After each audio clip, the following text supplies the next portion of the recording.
It's hard to believe, to even imagine that would happen. An unimaginable moment for the Wisconsin Dells area. The unforgettable images as Lake Delton drained, sending 3 homes down the Wisconsin River.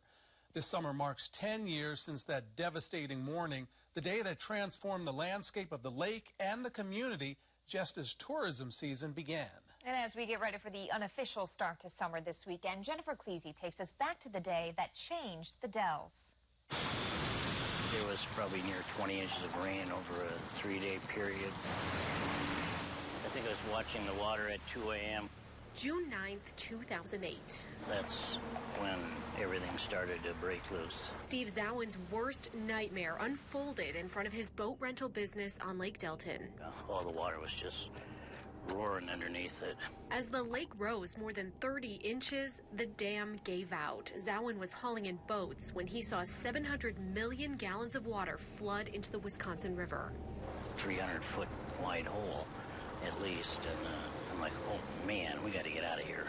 So we had to get off the lake. It was going down fast. It took 90 minutes to drain all that water in. Nearby, Tom Deal also stood watching, helpless. When you know it's coming and there's nothing you can do about it. 5 homes along the shore were destroyed as the lake and the Tommy Bartlett Show's future drained. It was a gigantic mud hole.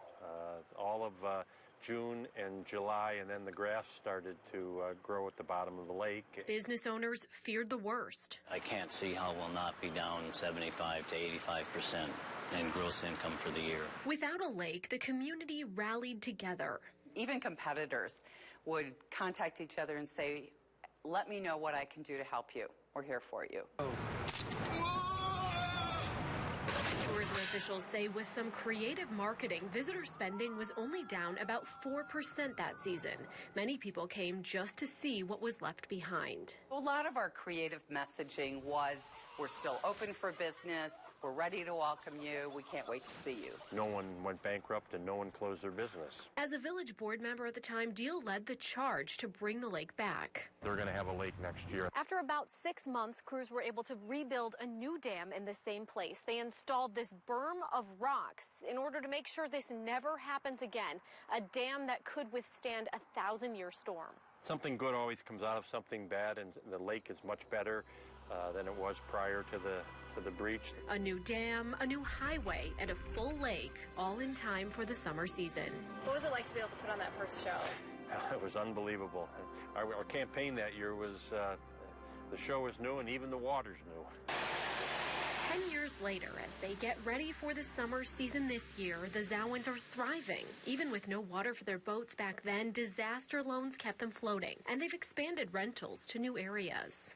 Met some new friends, made some new acquaintances, and started a new business. But despite their resilience to disaster, the business owners don't like to be reminded of the breach, even on the 10-year anniversary. I don't think about it a whole lot anymore, but I'm always aware of the date. It's part of history, and I like to forget about it.